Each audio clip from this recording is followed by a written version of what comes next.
Penghulu, Pisak, Sarawak, dan Busuk Hariang. Sure dari Belanda itu atau sertifikat dari Belanda.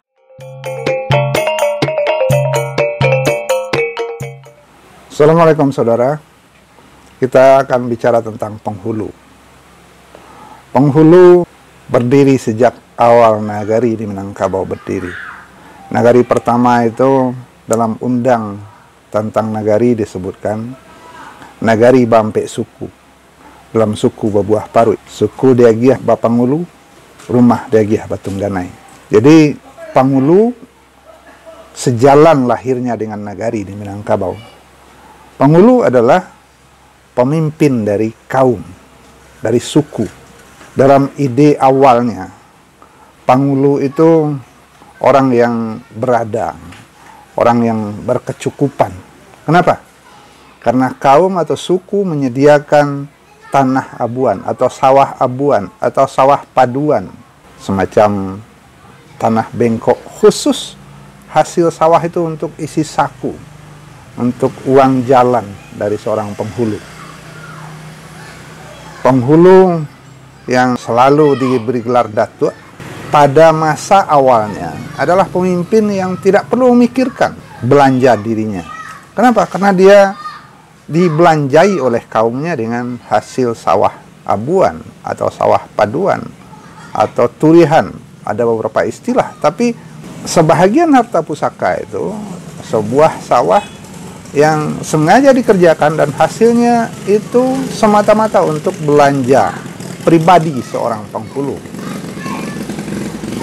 Apakah itu masih berlaku sampai sekarang? Ada, masih banyak kaum suku yang menyediakan sawah abuan untuk penghulunya atau untuk tungganai, mamak kepala waris kalau istilah hukum sekarang. Nah, pada masa ideal itu penghulu benar-benar orang yang diandalkan oleh kaum, diandalkan oleh Nagari. Makanya disebutkan dalam petuah adat, ketika penghulu ideal itu berfungsi dengan baik, maka dia adalah kayu gadang di tengah koto. Batangnya tampek basanda, ureknya tampek baselo, dahannya tampek bagantuang.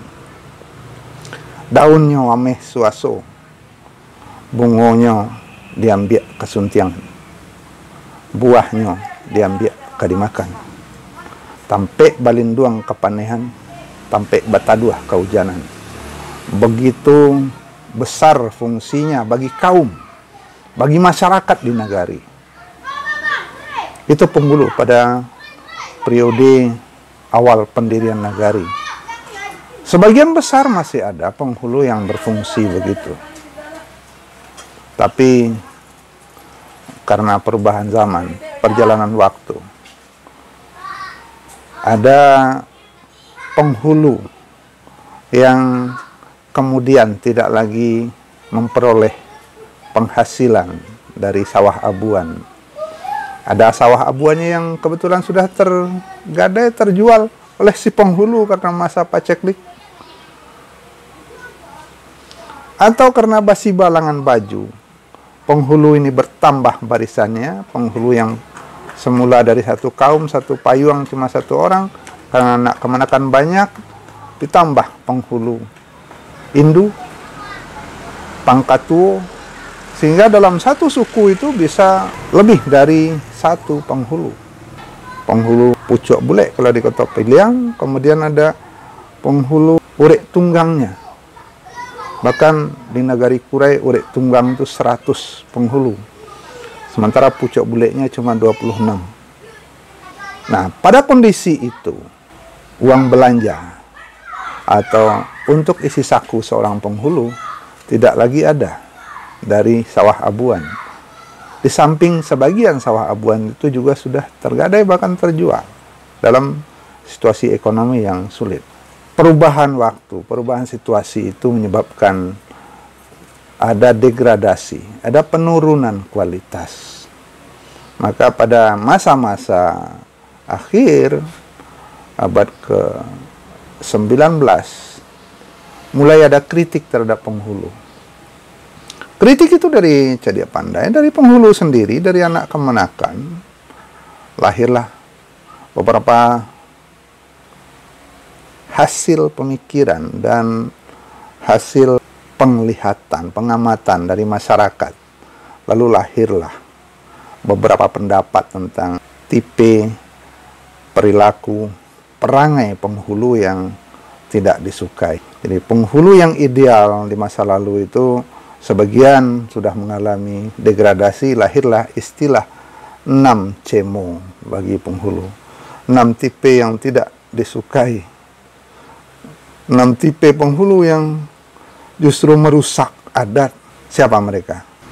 Yang pertama, penghulu di ujung Tanjung. Hanya tertonggok salua penghulu di kepalanya, tapi dia tidak punya pendirian. Maka ada mamangan bunyinya, sapantun si pongang dalam guo, urang mahariaknya mahariak.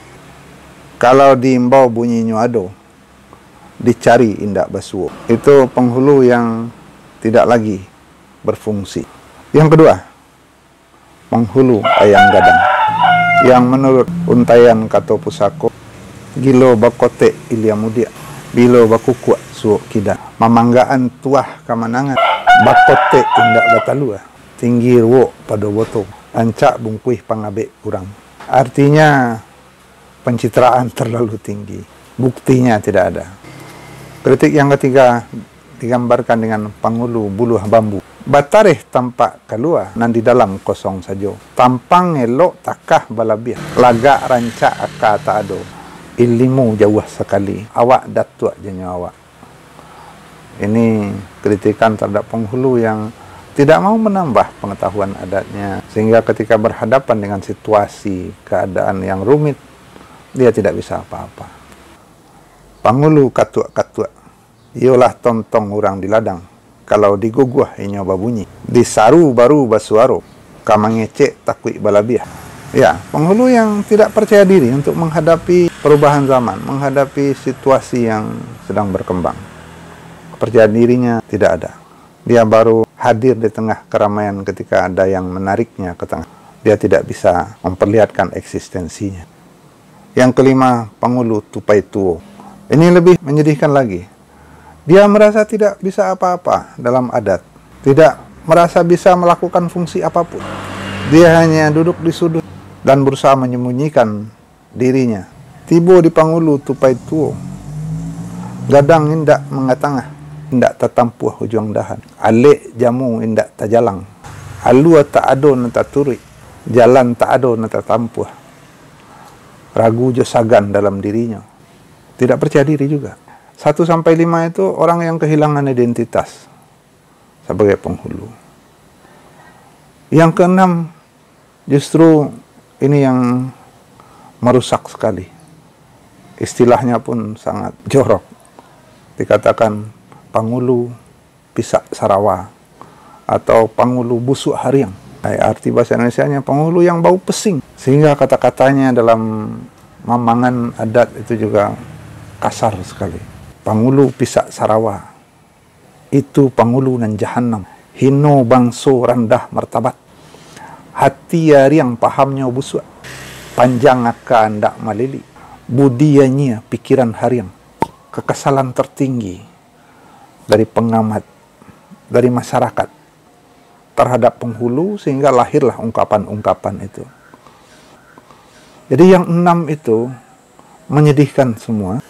Penghulu di ujung Tanjung, penghulu ayam gadang, penghulu buluh bambu, penghulu katuk-katuk, penghulu tupai tuo, nang kanam penghulu busuk hariang, bahkan disebut penghulu pisak Sarawa.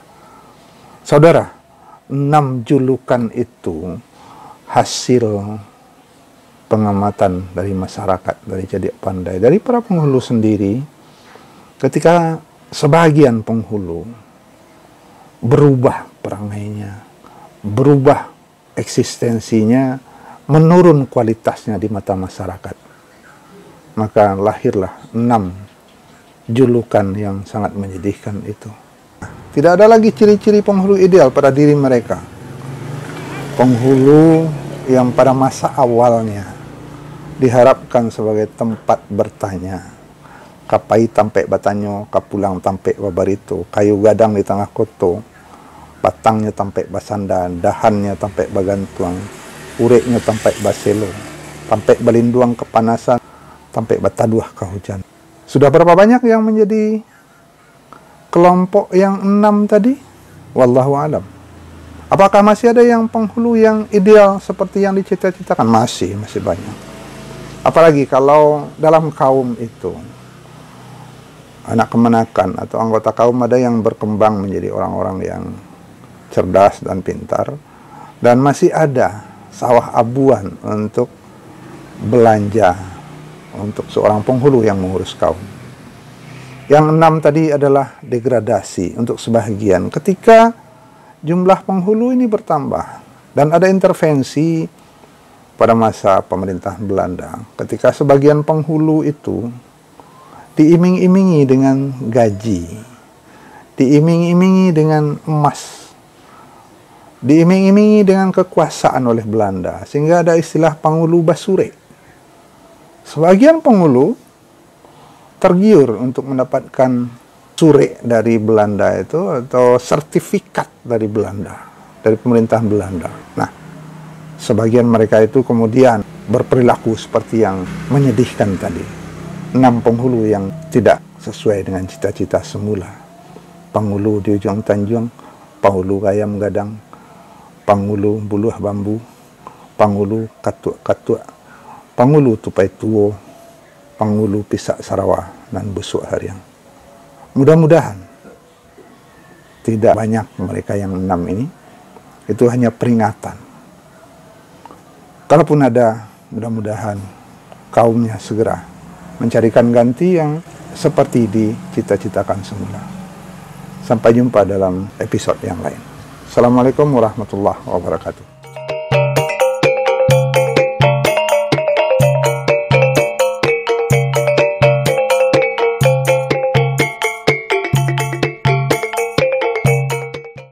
Sampai jumpa. Jangan lupa subscribe dan share. Terima kasih.